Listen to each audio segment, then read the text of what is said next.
Mais je suis venu, ça fait 2 fois maintenant, ça c'est la 3e fois que je suis venu. Je m'appelle Jamie, je viens d'Angleterre à la base, c'est pour ça que j'ai un accent anglais. On n'en parle pas avec Pascal, j'étais chez lui hier pour le rugby. C'était honteux pour nous. Ça fait 2 fois, la 2e fois que j'étais ici, c'était la Coupe du Monde du foot. Et on avait perdu contre la France aussi quand j'étais chez Pascal. Donc ça fait 2 fois là, c'est un mauvais signe. Mais moi, je travaille avec OM, c'est Opération de Mobilisation. Et en fait, je suis ici parce qu'ensemble, on va faire une semaine d'évangélisation en avril. Et c'est la semaine juste après Pâques. Et c'est la première semaine des vacances scolaires pour cette région. Ok, cool. Alors, oui, on va venir avec une équipe d'une quinzaine de personnes. Et on va travailler avec vous pour faire des événements, pour faire des clubs d'enfants dans des parcs. Je vais vous expliquer plus tard le programme un peu, parce que notre désir en tant qu'OM, c'est que vous participerez aussi aux événements, que ça ne soit pas juste une équipe qui vient pour faire de l'évangélisation et puis partent, mais que ça soit quelque chose qu'on fait ensemble pour que ça crée un lien avec les gens qui viennent. Donc, c'est pour ça que je suis ici. Et là, aujourd'hui, je vais parler tout simplement d'un passage, je dis ça à chaque fois, mais un passage très très connu. Et c'est que 3 versets en Matthieu. Et on va voir ça bientôt. Mais au début, pour commencer, la dernière fois que j'étais ici, est-ce que vous vous en souvenez de quoi j'en parlais? Non, super, c'est pas grave. Ça fait plus que quelques mois. Mais en fait, je vous rappelle, la dernière fois que j'étais ici, je parlais de John Wesley. Et sa vie et sa mission. Et comment Dieu lui a utilisé pour changer la société anglaise, en vrai. Et puis, les méthodistes sont venus en France aussi, apparemment. Et en plus, je parlais du fait que si nous voulons voir une société changer et des gens en train de se repentir, ça commence avec notre relation avec Dieu. Dans le sens où c'est uniquement à travers une relation intime avec Dieu que nous deviendrons des lumières vivantes. Et aujourd'hui, j'aimerais parler de cette image d'être des lumières vivantes, parce que c'est une image qu'on utilise pas mal.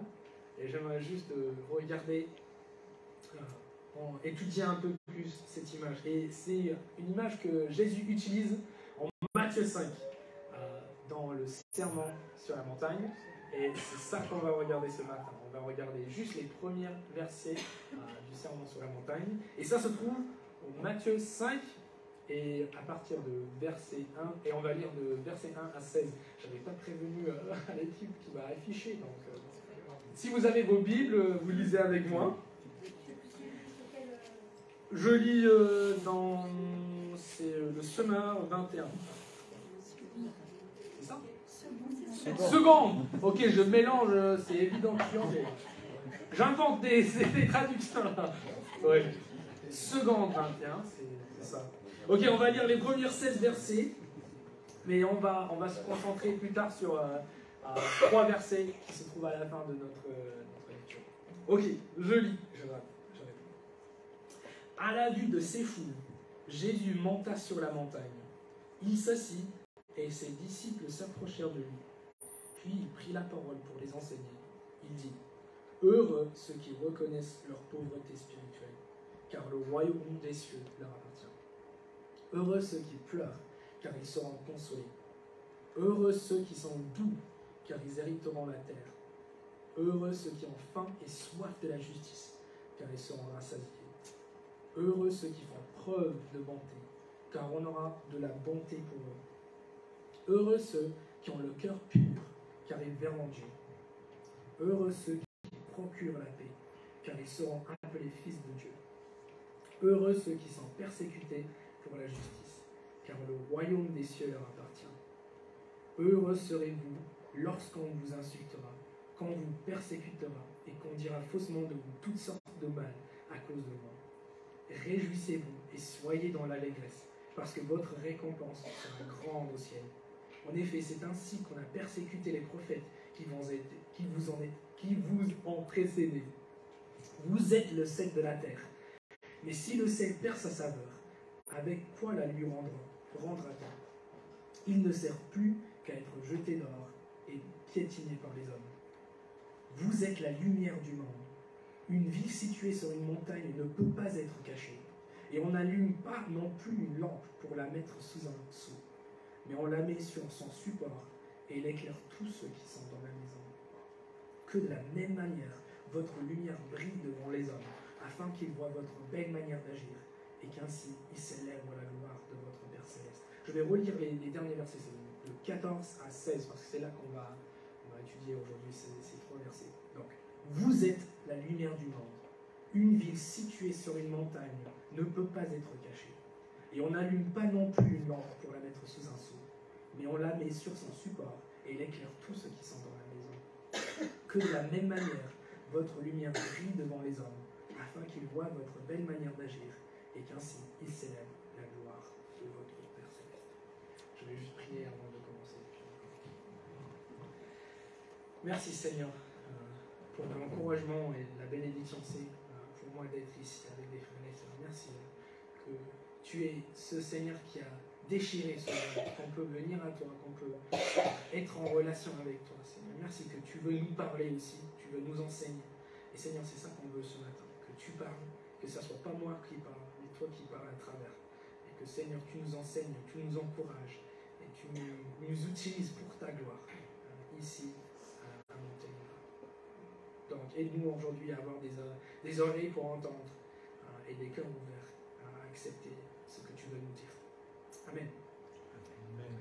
Ok, l'image de la lumière est beaucoup plus facilement comprise que celle du sel, parce qu'il y a le sel qui arrive juste avant, et là on a besoin d'un peu d'explication parce que c'est un peu dur, ça préserve, c'est compliqué. La lumière, on voit tout de suite ce que ça va dire, parce qu'on a tous été dans des situations où il n'y avait plus de lumière.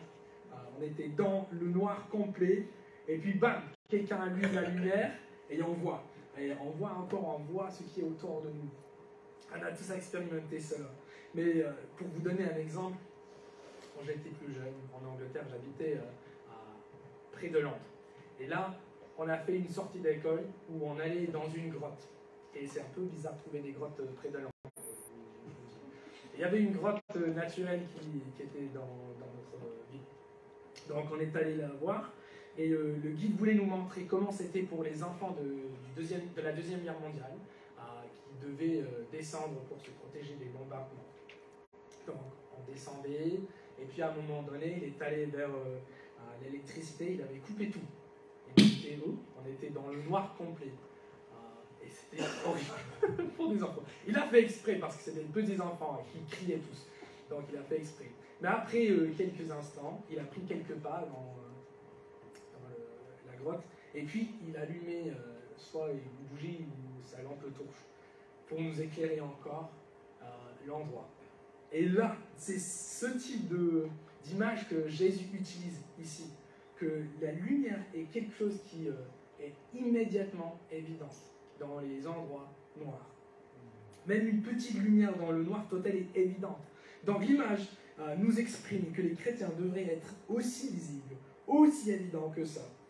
La présence des chrétiens dans le monde doit être comme une lumière dans l'obscurité, dans le sens où la parole de Dieu éclaire les cœurs de ceux qui ne le connaissent pas encore, et dans le sens où nos actes de bonté, comme dit dans le passage, nos actes de bonté et nos vies doivent être évidentes et doivent éclairer le monde aussi. Donc, Jésus donne deux situations différentes dans ce passage. Deux exemples dans lesquels la lumière est évidente. Pour que je ne baisse pas trop la tête. La première. Oh là, je crie trop, désolé. J'ai trop hâte. La première, c'est une ville qui se situe sur une montagne ne peut pas être cachée. Et le deuxième, c'est la lumière dans la maison qu'on ne doit pas cacher. Donc, la lumière d'une ville sur la montagne. Encore, c'est une image bien compréhensible, on comprend tout à fait ce que ça veut dire. On a tous été dans des situations où on conduit dans des vallées et on voit des villages sur les montagnes bien éclairés, c'est évident. Pour nous, je vous donne encore un exemple de ma vie, parce que ça je connais. Les vacances scolaires dernières, les plus récentes, moi avec ma famille, j'ai une femme et 2 enfants. On était à Colmar, en Alsace, et on était dans les vallées et on voyait en conduisant le soir les villages sur les montagnes s'éclairer, parce que là c'est tout noir dans les vallées, on voit rien sauf les petites lumières sur les montagnes. Et c'est comme ça que Jésus il nous appelle à être comme ça. C'est aussi évident que ça. Ici nous sommes aussi évident que ça pour tout le monde. C'est pas quelque chose qui peut être caché. Il a dit dans le verset, une ville située sur une montagne ne peut pas être cachée. Donc notre lumière est quelque chose qui est censé être visible pour tout le monde à tout moment. Et en plus, ce qui m'intéresse ici, c'est que Jésus nous appelle, nous, la lumière du monde. Il dit, vous êtes la lumière du monde. C'est pas quelque chose qu'on choisit de faire, mais c'est quelque chose que nous sommes. Nous sommes la lumière du monde. Et nous avons ce rôle et ce privilège de briller devant les autres. Donc c'est un appel à avoir un témoignage général dans le monde. Et dans cette première partie, c'est ça que Jésus nous montre. Il nous montre que nous avons une responsabilité à briller devant tout le monde. En général, là où nous sommes, dans la vie normale, visible pour tout le monde, même si nous ne sommes pas conscients du fait que les gens nous regardent. C'est-à-dire au travail, en conduisant, quand on fait nos courses. On doit, dans ces endroits aussi, avoir quelque chose de différent. On doit briller différemment. Les gens doivent nous regarder en disant « Mais il y a quelque chose de différent en toi. Pourquoi tu es différent? Pourquoi tu agis comme ça dans une situation stressante? Pourquoi tu agis comme ça? Et pourquoi tu aimes autant? » Je ne sais pas, mais il faut avoir quelque chose de différent. Et ça se voit facilement avec les nouveau-nés spirituellement. Je ne sais pas si vous avez vu ça avec quelqu'un qui vient de comprendre ce que Jésus a fait pour eux, et il brille différemment. Il va dans leur travail, et il brille. Ils ne peuvent pas s'arrêter de parler de Jésus. J'avais un exemple, j'étais avec une église à Lorient. Cet été, il y avait quelqu'un qui venait de se convertir, il y avait quelques semaines avant. Et lui, il brillait vraiment. Et il parlait sans cesse de ce que Jésus a fait pour lui dans sa vie, comment Jésus lui a transformé. Et c'est comme ça, on voyait facilement que Jésus lui a transformé, qu'il y avait quelque chose de différent en lui, que Jésus n'était pas juste un personnage dans un livre pour lui. Jésus était quelqu'un de réel qui avait touché sa vie. Donc c'est cette façon de briller dont Jésus nous parle au début. L'image d'une ville sur une montagne visible pour tous. Et justement, j'y suis pour vous partager qu'on aura l'opportunité de briller généralement, c'est-à-dire avec les inconnus, le mois prochain, parce que je serai ici avec une équipe qui sera d'une quinzaine de personnes, comme j'ai dit, et on aura l'opportunité de faire des actions d'évangélisation dans la ville, ici, à Montélimar. On aura des clubs d'enfants, on aura un micro-trottoir on va aller vers les gens dans la rue pour leur poser des questions sur Pâques. Il y aura la distribution, les marches de prière, les soirées de louange où on va témoigner ensemble, s'encourager. Donc, je suis ici aujourd'hui pour vous inviter à venir, vous inviter à faire partie de cette semaine aussi, de briller généralement devant le public ici à Montélimar. Alors, faites partie de ce que Dieu veut faire dans votre vie. Je vous implore.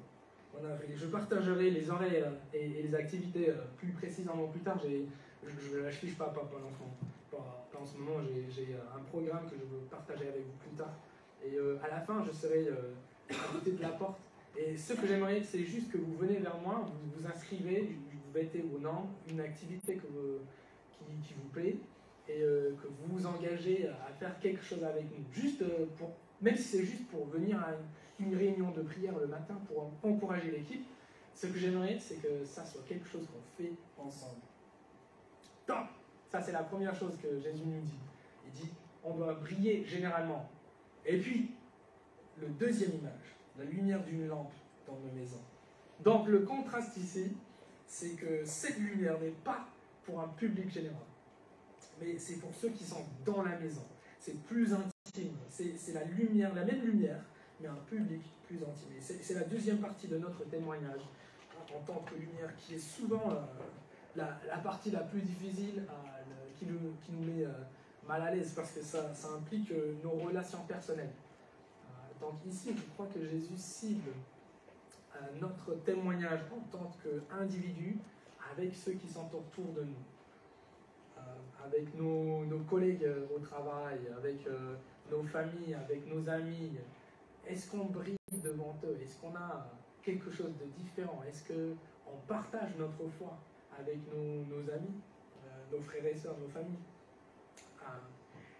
Mais souvent, la réponse est oui, j'essaie, mais c'est difficile, je ne trouve pas le bon moment, j'ai pas les bonnes paroles, j'arrive même pas à démarrer la conversation. Et aussi, des fois, on a en tête que si je commence à parler de Jésus et il rejette tout de suite ce que je veux dire, ça va casser notre relation, ça va causer des problèmes plus tard, ça va être un peu bizarre. Et des fois, on suppose déjà de connaître leurs avis et leurs croyances. Donc on ne tente pas. Je sais que j'ai fait cette erreur moi-même dans le passé. Je croyais qu'il y avait quelqu'un que je connaissais qui n'aurait pas du tout l'envie d'entendre parler de Jésus. Donc je ne tentais pas. Et puis après un moment, il parlait avec quelqu'un d'autre de Jésus. Et donc, moi j'avais raté l'opportunité. Mais ici, nous sommes avec nos proches, nos amis, et Jésus nous demande de témoigner également devant eux. Mais comment? En parole et en acte. Et ça, la dernière fois, je crois que je parlais de l'équilibre entre nos actes et nos paroles. Parce que dans le passage, on va voir dans le verset 16, Jésus dit que nos actes vont rendre gloire à Dieu. Et c'est par ça que les gens vont rendre gloire à Dieu. Mais avec nos actes, si on n'annonce pas pourquoi on fait quelque chose, ils ne vont jamais savoir que en fait, j'ai fait ça parce que Jésus m'aime autant, parce que j'ai reçu un amour de Dieu, et là je veux partager. Parce que sinon, les gens vont juste croire qu'on est des gens gentils, qui aiment bien faire des bonnes choses dans la ville, et on aime bien faire des clubs d'enfants, parce qu'on aime bien... Et c'est vrai, mais en fait, derrière tout ça, c'est ce connaissance dont on a chanté ce matin, que Jésus nous a sauvés.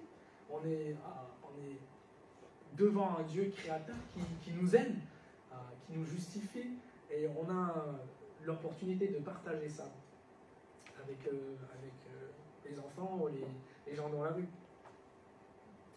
Et ce qui nous freine des fois aussi, c'est que ça prend du temps. Avec les individus, en plus qu'avec un grand public. Avec un grand public, on peut des fois voir des résultats assez rapidement. On voit quelques mains qui disent « Oui, j'aimerais bien accepter Jésus ce soir. » Mais avec nos proches, ça prend beaucoup plus de temps. On ne voit pas les résultats immédiatement. Des fois, jamais. Ça nous décourage. Et encore deux exemples de ma vie. Et je vous donne ces exemples pas parce que je suis quelqu'un de incroyable qui est évangéliste et super doué.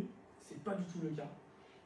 Mais en fait, c'est juste pour vous encourager, parce que si moi j'ai pu parler avec mes proches de ça, c'est que vous pouvez aussi parler de vos proches et partager Jésus. En fait, les deux exemples. Le premier, c'est ma femme. Elle vient d'une famille non chrétienne, donc elle avait grandi dans un foyer non chrétien. Et on s'est connus à l'école. Et à l'âge de 16 ans, on commençait à sortir ensemble. Et je partageais petit à petit ma foi avec elle, doucement, parce que moi, j'étais même pas croyant au début. petit à petit, je partageais. Et après, à un moment donné, Dieu m'avait mis à cœur vraiment de partager l'évangile avec elle, parce que je ne l'avais jamais fait. Donc, on s'est assis, je disais, enfin, je suis nul, désolé, je devrais partager cela avec toi, mais je ne l'avais pas fait encore. Mais voici ce que je crois. Et si vous voulez l'accepter, c'est à vous de choisir. Après, à toi, je vous vois. C'est le début. Dès le début, on était très gentils, on est anglais. Donc j'avais partagé, et presque tout de suite, pas tout de suite, mais après quelques mois, elle avait accepté, elle est devenue chrétienne, et maintenant elle est chrétienne encore. Premier exemple. Deuxième exemple qui a pris un peu plus de temps. Moi, ce que j'aime bien, c'est de jouer du sport. Donc, je joue dans une équipe de foot américain. Un peu bizarre, ouais. Je sais. Et quand j'étais à l'université, j'avais partagé avec un de mes équipiers que j'étais chrétien, que je voyais le monde un peu différent et j'avais des croyances que j'aimerais partager avec lui. Et petit à petit, il voulait entendre plus. Il voyait que, à l'époque, j'étais déjà marié, donc ça c'était un peu bizarre. J'avais 22 ans et j'étais déjà marié avec un enfant. Donc il voyait ça, il disait il y a quelque chose un peu bizarre de ce thème. Alors j'ai pu partager un petit peu. Et après un moment, il est venu au groupe de Maison, et il venait pour des études bibliques. Et là, ça s'arrête, l'histoire. Après, il est reparti. Et je ne sais même pas s'il a pris la décision de suivre Jésus, ou s'il est chrétien, ou s'il a tout rejeté. Donc, des fois, c'est pour vous montrer aussi qu'il y a les deux. Des fois, c'est rapide. Des fois, on ne sait jamais le résultat. Et ce n'est pas nous, c'est à Dieu. C'est lui qui est censé convaincre, sauver le monde, pas nous. On est juste là pour témoigner, être des lumières. Ceux qui brillent, ceux qui disent « c'est ça que j'ai reçu, je veux partager ça avec toi ». Ok, là j'ai beaucoup parlé. J'en vais terminer avec un troisième point. C'est quoi le bout de tout ça? Pourquoi on brille? Pourquoi on est censé être les lumières dans ce monde? Et ça se trouve au verset 16, où Jésus nous dit que de la même manière, votre lumière brille devant les hommes, afin qu'ils voient votre belle manière d'agir, et qu'ainsi ils célèbrent la gloire de votre Père Céleste. Donc, l'objectif de tout ça, c'est de rendre gloire à Dieu. Nous sommes conscients du fait que nous sommes faibles. Nous ne méritons pas notre salut. C'est une grâce. Et en fait, j'ai fait exprès de lire les béatitudes avant, parce que ça nous montre aussi qui nous sommes. Nous sommes, au début, on voit heureux ceux qui reconnaissent leur pauvreté spirituelle. Ça part de nous. Donc, on est des gens qui ont reçu un gros cadeau de Dieu, et on veut juste le partager. Et en plus, je vous souligne que si on fait des actes de bonté, qu'est-ce qu'il dit ici? Votre belle manière d'agir. Il faut expliquer. Et des fois, c'est pas le moment de l'expliquer tout de suite. Des fois, oui. Mais si on fait, comme je disais tout à l'heure, si on fait des bonnes choses, et on n'explique jamais que c'est parce qu'on veut partager l'amour de Dieu, on veut aimer le monde dans la même manière que Jésus nous aime, ça ne va jamais terminer avec des gens qui se tournent vers Jésus. Il faut expliquer, il faut ouvertement dire que nous sommes des chrétiens et on est là pour aimer du monde. Donc, voilà, un exemple. Si on fait des clubs d'enfants, comme on va faire avec notre semaine d'évangélisation, nous voulons faire du bien, car Dieu nous a fait du bien et on veut le partager. On peut juste simplement dire ça encore. Et comme ça, on a nos actes et nos paroles qui montrent que c'est pour Jésus, c'est pour la gloire de Dieu. Donc là, j'arrête de parler trop et je vous partage le programme. Encore avec l'idée de vous demander de vous inscrire, de venir nous aider. Donc, le début, c'est pas important. Le jeudi, c'est l'arrivée de l'équipe. Le vendredi, on fait un jour de préparation spirituelle avec l'équipe. Donc ça, c'est pour l'équipe. Mais après, à partir du samedi 8 au dimanche 16, on a des activités chaque jour, notamment les clubs d'enfants On va aller dans le foyer résidentiel Mauvais pour chanter. On fait des marches de prière. On fait un peu de tout. Normalement, les actions se trouvent dans l'après-midi. Donc, on aura un temps de préparation le matin à partir de 10h. Et dans l'après-midi, normalement, entre 14h et 15h, ça démarre l'action à l'extérieur. Donc, pour les clubs d'enfants, on va avoir plusieurs clubs d'enfants dans des parcs un peu ouverts pour que ça attire tout le monde. On partage ouvertement. Et le dernier club d'enfants, le dernier samedi, se trouve ici. Et c'est un plus grand événement. Et là, ça va créer des liens pour le club d'enfants habituel qui se trouve à l'église. Donc ça crée un lien. Donc, je vous invite à vous inscrire, même si c'est juste pour une activité, vous avez juste un après-midi libre ou un soir libre, parce qu'on aura même les soirées de louanges. Donc, je vous invite, l'équipe de louanges aussi, de faire partie de ces moments. Ça serait génial de pouvoir chanter et louer le Seigneur avec vous ensemble, de s'encourager. Donc venez me voir si vous avez des disponibilités. Et là aussi, on fait de la distribution. Donc ça, c'est facile. Je sais que ça fait peur. Je sais vraiment que ça fait peur parce que ça me fait peur. D'aller dans la rue et de partager de Jésus, ça me fait peur. Croyez-le. Mais je suis convaincu aussi que Jésus nous appelle à partager ce que nous avons reçu de lui. On est là pour faire ça. Donc, s'il vous plaît, venez me voir à la fin, je serai à côté de la porte. C'est juste pour l'instant, même si vous ne pouvez pas me donner, je serai là dans ce créneau d'horaire le vendredi de 15h après. Juste vous dites, oui, ça m'intéresse peut-être d'aider avec un club d'enfants ou d'aider avec une soirée de louange. Je serai là, je peux noter ça, je note vos coordonnées. Et je vous contacterai pour voir plus tard, plus près du moment, vos disponibilités. Mais ce que j'aimerais au fond de mon cœur, c'est que ça soit quelque chose qu'on fait ensemble. Que ça ne soit pas juste une équipe qui vient faire des choses et puis part. Que ça soit quelque chose qu'on fait ensemble en tant qu'église pour qu'on brille en tant qu'église tous ensemble. Église avec un grand E. Ici à Montélimar. Donc je vous laisse avec deux applications de ce message pour briller. Le premier, c'est de penser à 5 personnes que tu peux inviter à un événement qu'on va faire. Peut-être un club d'enfants, peut-être une soirée louange, peut-être juste pour venir faire le micro-trottoir, donner leur réponse à des questions qu'on leur pose. Alors pensez à 5 personnes et priez pour eux. Et puis, si Dieu vous donne l'opportunité, invitez-les. Donne-leur un flyer, on va créer un flyer, il y aura quelque chose sur les réseaux sociaux pour expliquer ce qu'on va faire aussi. Mais ça, c'est la première chose. Si on prend le temps de réfléchir, de dire, est-ce qu'il y a 5 personnes que je pourrais inviter? Parce qu'on est toujours entouré de non-chrétiens. Si on a un travail, il y aura des non-chrétiens normalement. Si on fait un club pendant la semaine, il y aura des non-chrétiens. Et c'est là qu'on brille. On doit utiliser ceux qu'on a déjà. C'est pas toujours créer des nouvelles choses comme les clubs d'enfants. Comment peut-on utiliser ce qu'on a déjà, là où nous sommes déjà? Comment peut-on briller là? Donc, pensez à 5 personnes pour les inviter.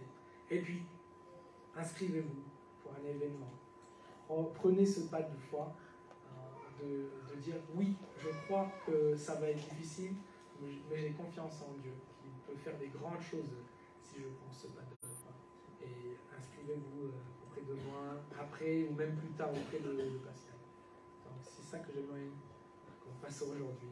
Et donc je vais juste prier pour nous parce que je m'inclus dans ça. Je dois prier, je dois demander Dieu de me préparer le cœur pour que je partage avec foi, avec joie, que je brille pour lui pendant cette semaine.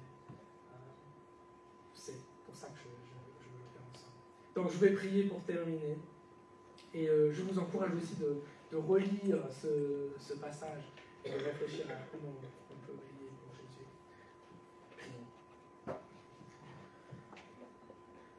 Merci mon Dieu, encore que nous sommes sauvés par la grâce. C'est pas quelque chose qu'on mérite, mais c'est quelque chose que tu nous donnes gratuitement. Et Seigneur, nous savons à quel point nous sommes faibles, que nous avons besoin de toi. Et Seigneur, on sait aussi qu'on a une nouvelle qui peut changer le monde. Seigneur, on voit ce que tu as fait avec les 12 disciples qui ont changé le monde, qui avaient touché autant de gens avec ce que tu veux faire pour eux et ce que tu as fait. Et Seigneur, on veut que tu nous utilises aussi. Tu nous rends disponibles, tu nous aides, même quand ça fait peur, de prendre ce pas de foi, d'aller peut-être vers les inconnus, peut-être même vers nos proches, pour partager, pour les inviter à venir à quelque chose, à même oser de parler de toi. Mais Jésus, aide-nous, s'il te plaît, Seigneur. Guide-nous, donne-nous envie, donne-nous cette flamme qu'on voit dans les nouveau-nés, qui ont besoin de partager ce que tu as fait pour eux. Donc Seigneur, aide-nous à être des bons témoins, là où nous sommes, dans des activités qu'on fait déjà, dans nos lieux de travail, quand on fait nos courses, pour qu'on brille devant tout le monde et pour qu'on ne cache pas notre lumière devant nos proches aussi. Alors merci Seigneur que ça c'est pas quelque chose qui vient de nous, mais c'est toi qui nous aides à travers ton Esprit Saint. Alors, on te rend grâce et on te remercie Seigneur. Amen.